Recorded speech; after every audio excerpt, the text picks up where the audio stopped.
Maya really is a journey, from shame to empowerment and healing.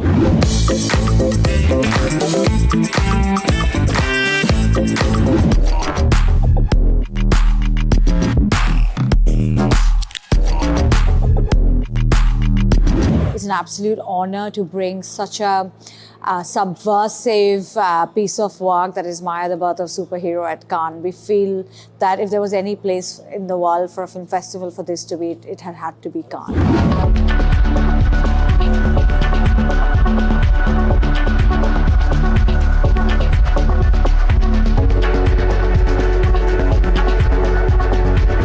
It was a very specific decision to make them in virtual reality because it's a work of embodiment, and so the audience is embodied in the piece, so they're actually an active participant in the piece, so their behavior and their sort of adventure kind of within the piece controls the piece. So the embodiment was important for us to understand and make people feel what it is to have periods, if you've never had periods, and if you've had them before, what it is to go through this psychological journey of shame and empowerment,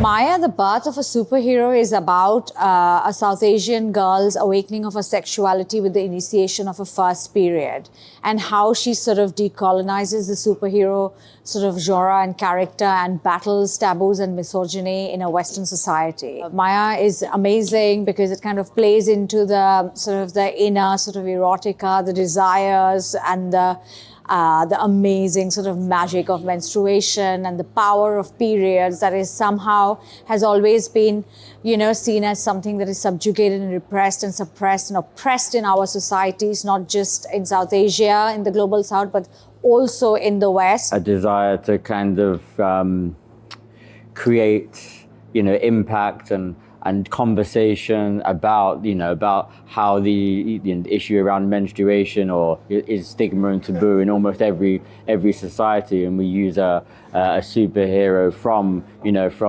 India to unlock those things, that stigma and taboo, which is often hidden in plain sight in Western countries.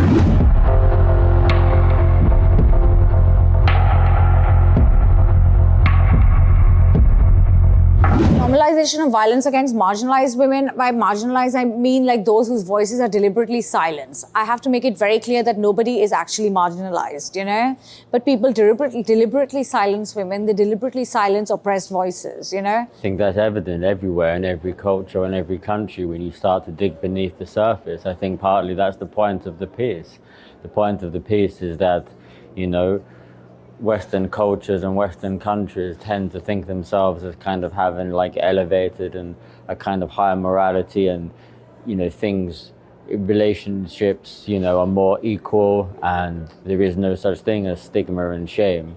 And I think that's not the case when there is a myth in of itself when you start to look at it. So I think that as someone who comes from a kind of working class background, who doesn't have all the, you recognize the patterns and the tropes of kind of marginalization. And I guess, your role then is to support and amplify those stories and voices, and make sure these things remain questioned. And then, the role of, to interrogate oneness, interrogate taboo, interrogate systems of power, hierarchies, to use the medium in a way which is both, fun and engaging, to engage an audience in a kind of in a story that touches every life and every person.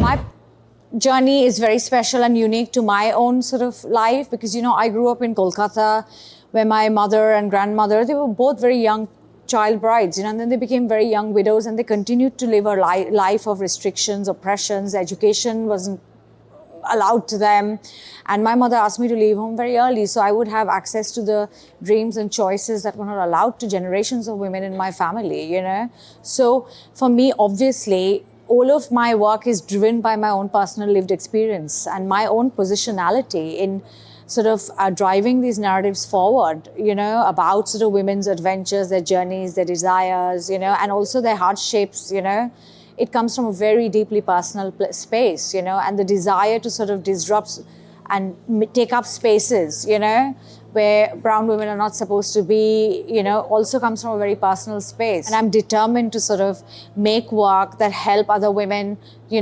walk the path that maybe I cannot walk or my mothers haven't been able to walk, because that's what feminism is. You make things better for the generation that's coming after you, just like other women, our ancestors, did for us.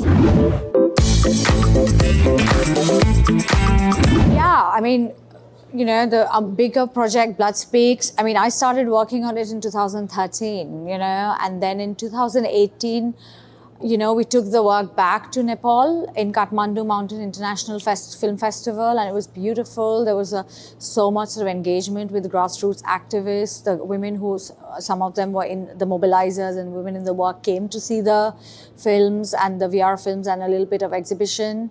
And we did a lot of activations around sort of, code red and patriarchy, and then finally there was a law that was passed to sort of ban menstrual exile, which is known as chhaupadi in Nepali societies, and it's now criminalized with a jail sentence and a fine. But of course we do understand that changing of hearts and minds takes a long time, but it still helps. Every little bit helps. Each time you move forward and you pass a new law and you see a real impact of the work you've done, also with, let's not forget, the actual people who are at the ground doing this on a daily organizing way, people who are, activism and organization is a daily practice. People are doing it on a daily basis. We are also trying to do this on a daily basis, so we've seen some real impact. And it was important to then no longer go and re-victimize something that is already had some change, and maybe let other people take on from it and do the work now on ground level, and for us to then move the narrative into more magical,